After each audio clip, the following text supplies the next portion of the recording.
Israel மற்றும் Hamas இடையே போர் நிறுத்த ஒப்பந்தம் கையெழுத்தாக உள்ளதால் 15 மாதங்களாக நடந்து வந்த போர் முடிவுக்கு வருகிறது.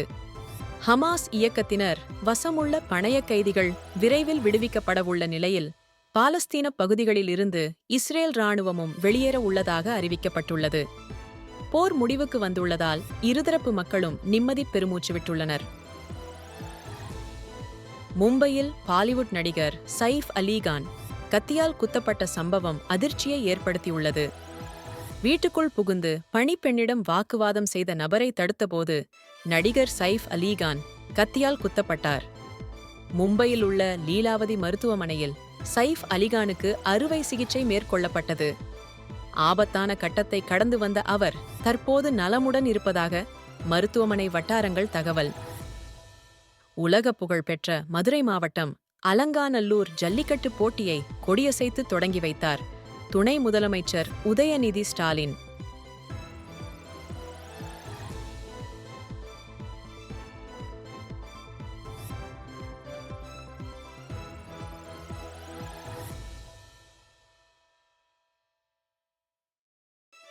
அலங்காநல்லூர் ஜல்லிக்கட்டில் 20 காளைகளை அடக்கி முதலிடம் பெற்று காரை பரிசாக பெற்றார்.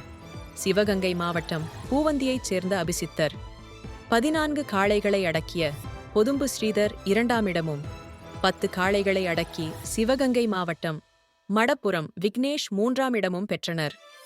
முதலிடம் பெற்ற அபிசித்தர் 2023ஆம் ஆண்டு நடைபெற்ற அலங்காநல்லூர் ஜல்லிக்கட்டில் முதலிடமும் கடந்த ஆண்டு 2ஆம் இடமும் பெற்றவர் என்பது கவனிக்கத்தக்கது. சிறந்த காளைக்கான முதல் பரிசை சேலத்தைச் சேர்ந்த பாகுபலி காளை வென்றது. காளையின் உரிமையாளருக்கு டிராக்டர் பரிசாக வழங்கப்பட்டது. அலங்காநல்லூர் ஜல்லிக்கட்டு நிகழ்ச்சியை காண தனது மகன் இன்பநிதி மற்றும் அவரது நண்பர்களுடன் சென்றிருக்கும் துணை முதலமைச்சர் உதயநிதி ஸ்டாலின் ஜல்லிக்கட்டு விழா மேடையில் தனது மகனின் நண்பர்களை அமர வைப்பதற்காக நாற்காலியில் அமர்ந்திருந்த மதுரை மாவட்ட ஆட்சியர் சங்கீதா அவர்களை மேடையில் இருந்து அகற்றியிருப்பது வன்மையாக கண்டிக்கத்தக்கது என்று தமிழக பாஜக தலைவர் அண்ணாமலை தனது எக்ஸ் தளத்தில் பதிவிட்டுள்ளார். சிவகங்கை மாவட்டம் ஸ்ராவயலில் நடைபெற்ற மஞ்சுவிரட்டில் கண்மாயில் இறங்கிய மாட்டை பிடிப்பதற்கு தண்ணீரில் இறங்கிய மாட்டின் உரிமையாளர் சைனீஸ் ராஜா குளத்தில் படர்ந்திருந்த தாமரை கொடியில் சிக்கி உயிரிழந்தார். கண்மாயில் இறங்கிய காளையை பிடிக்க முயன்றபோது காளை மற்றும் காளையின் உரிமையாளர் என இருவரும் உயிரிழந்த சோகம். ஸ்ராவயலில் காளை முட்டியதில் சுப்பையா என்பவரும் உயிரிழந்தார். தமிழகம் முழுவதும் காணும் பொங்கல் விழா களை கட்டியது. குடும்பத்தினர் நண்பர்களுடன் சுற்றுலா தலங்களை முற்றுகையிட்ட பொதுமக்கள். கூட்ட நெரிசலால் உதகை, கொடைக்கானல், ஏற்காடு உள்ளிட்ட சுற்றுலா தலங்கள் ஸ்தம்பித்தன. விண்வெளியில் 220 கிலோ எடை கொண்ட 2 செயற்கைக்கோள்களை இணைக்கும் டாக்கிங் செயல்முறையை இந்திய விண்வெளி ஆராய்ச்சி மையம் வெற்றிகரமாக நிறைவேற்றியுள்ளது. விண்வெளியில் 2 செயற்கைக்கோள்களை ஒன்றிணைத்த உலகின் 4வது நாடு என்ற சாதனையை இந்தியா படைத்தது. சாதனை படைத்த இஸ்ரோ விஞ்ஞானிகளுக்கு பிரதமர் மோடி வாழ்த்து தெரிவித்துள்ளார். திருவள்ளூர் மாவட்டத்தில் பதுங்கியிருந்த பிரபல ரவுடி பாம் சரவணன் தனிப்படை போலீசாரால் கைது செய்யப்பட்டார். ஆம்ஸ்ட்ராங் கொலைக்கு பழிவாங்க பாம் சரவணன் தலைமறைவாக இருந்ததாக கூறப்படுகிறது. 2016ஆம் ஆண்டு ஆற்காடு சுரேஷ கும்பலால் கொல்லப்பட்ட தென்னரசுவின் சகோதரர்தான் பாம் சரவணன் என்பது குறிப்பிடத்தக்கது. இந்தியாவின் முன்னணி தொழிலதிபரான கௌதம் அதானியின் குழுமத்தின் மீது தொடர் குற்றச்சாட்டுகளை முன்வைத்து வந்த அமெரிக்காவைச் சேர்ந்த ஹிண்டன்பர்க் ரிசர்ச் நிறுவனத்தை நிரந்தரமாக மூடுவதாக அதன் நிறுவனர் நேட் ஆண்டர்சன் அறிவித்துள்ளார். அவனியாபுரம் ஜல்லிக்கட்டில் காளை முட்டி உயிரிழந்த வீரர் நவீன்குமார் குடும்பத்துக்கு 3 லட்சம் ரூபாய் நிதியுதவி வழங்கப்படும் என்று முதலமைச்சர் ஸ்டாலின் அறிவிப்பு வெளியிட்ட நிலையில் போராட்டத்தை கைவிட்டு நவீனின் உடலை பெற்றுக்கொண்ட குடும்பத்தினர் விளாங்குடி மயானத்தில் ஊர்வலமாக எடுத்துச் சென்று நவீனின் உடல் நல்லடக்கம் செய்யப்பட்டது. இறுதி ஊர்வலத்தில் 500க்கும் மேற்பட்ட மாடுபிடி வீரர்கள் கலந்து கொண்டு கண்ணீர் அஞ்சலி செலுத்தினர். மகிழ் திருமேனி இயக்கத்தில் நடிகர் அஜித் நடிப்பில் வெளியாக இருக்கும் விடாமுயற்சி படத்தின் ட்ரெய்லர் இன்று மாலை வெளியிடப்படும் என படக்குழு அறிவித்ததால் அஜித் ரசிகர்கள் மகிழ்ச்சியை வெளிப்படுத்தி கொண்டாட்டத்தில் ஈடுபட்டு வருகின்றனர். விடாமுயற்சி திரைப்படம் பிப்ரவரி 6ஆம் தேதியன்று வெளியாக இருப்பதாக தகவல் வெளியாகியுள்ளது.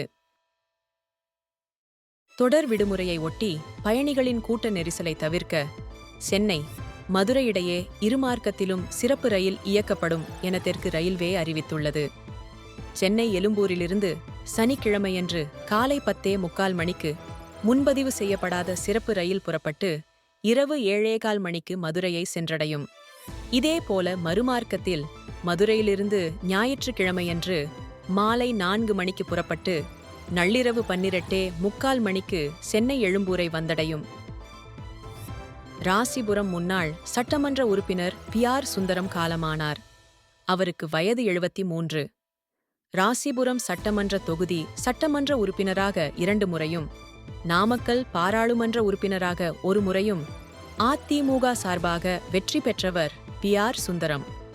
2021ஆம் ஆண்டு அதிமுகவிலிருந்து திமுகவுக்கு மாறிய சுந்தரம் அக்கட்சியின் கொள்கை பரப்பு துணைச் செயலாளராக செயல்பட்டு வந்தார். சுந்தரம் மறைவுக்கு முதல்வர் ஸ்டாலின் உள்ளிட்ட பல்வேறு அரசியல் தலைவர்கள் இரங்கல் தெரிவித்துள்ளனர்.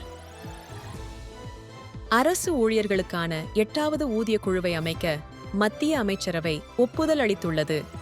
ஸ்ரீஹரிகோட்டாவில் சுமார் 4000 கோடி ரூபாய் மதிப்பீட்டில் 3வது ராக்கெட் ஏவுதளம் அமைக்கவும் டெல்லியில் பிரதமர் மோடி தலைமையில் நடைபெற்ற மத்திய அமைச்சரவை கூட்டத்தில் ஒப்புதல் அளிக்கப்பட்டுள்ளது. சிதம்பரம் நடராஜர் கோயில் ஆருத்ரா தரிசன விழாவின் தெப்போற்சவம் 22 ஆண்டுகளுக்கு பின் நடைபெறும் இவ்விழாவில் பெருமளவிலான பக்தர்கள் பங்கேற்று சாமி தரிசனம் செய்தனர்.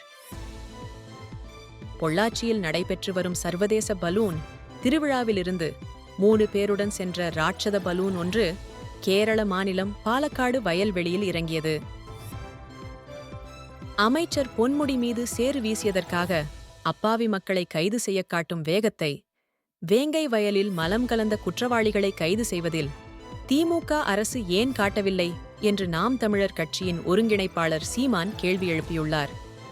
ஆட்சி அதிகாரம் கையிலிருக்கும் மமதையில் ஆணவ போக்குடன் திமுக அரசு மேற்கொள்ளும் கொடுங்கோன்மை செயல்கள் அனைத்திற்கும் தமிழ்நாட்டு மக்கள் முடிவுரை எழுதும் நாள் வெகு தொலைவில் இல்லை என்று சீமான் கூறியுள்ளார். அதிமுகவை வெற்றி பாதையில் அழைத்துச் செல்வோம், வெற்றி வாகை சூடுவோம், ஆர்வத்தோடு தொண்டாற்றுவோம், எம்ஜிஆர் ஜெயலலிதா ஆட்சியை மலரச் செய்வோம் என்று அதிமுக நிறுவனத் தலைவர் எம்ஜிஆர் பிறந்த நாளை முன்னிட்டு கட்சித் தொண்டர்களுக்கு எடப்பாடி பழனிசாமி கடிதம். கோவிட் தொற்று பரவலுக்கு பின்னதாக இந்தியா உட்பட ஆளும் அரசுகள் தேர்தலில் தோல்வியடைந்ததாக மார்க் ஜூக்கர்பெர்க் பேசியதற்காக மெட்டா தெற்காசிய இந்திய பிரிவின் தலைவர் ஷிவ்நாத் துக்ரால் மன்னிப்பு கோரினார். மெட்டாவுக்கு இந்தியா மிக முக்கிய நாடாக தொடர்கிறது. தவறுக்கு மன்னிப்பு கோருகிறோம் என்று மெட்டா நிறுவனம் விளக்கம் அளித்துள்ளது.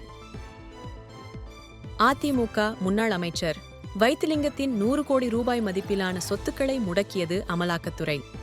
வைத்திலிங்கம் வீட்டு வசதித்துறை அமைச்சராக இருந்தபோது சொத்து சேர்த்ததாக பதிவான வழக்கில் அமலாக்கத்துறை நடவடிக்கை எடுத்துள்ளது. இந்திய நகரங்களில் மேற்கொள்ளப்பட்ட காற்றுத்தர குறியீடு ஆய்வில் மாசுபடாத காற்றை கொண்ட நகரமாக திருநெல்வேலி முதலிடம் பெற்றுள்ளது. ட்ரெயின் பட போஸ்டரை வெளியிட்டு நடிகர் விஜய் சேதுபதிக்கு பிறந்தநாள் வாழ்த்து கூறிய இயக்குனர் மிஸ்கின். இப்படத்தில் நாயகியாக பிரபல தெலுங்கு நடிகை டிம்பிள் ஹயாதி நடிக்கிறார்.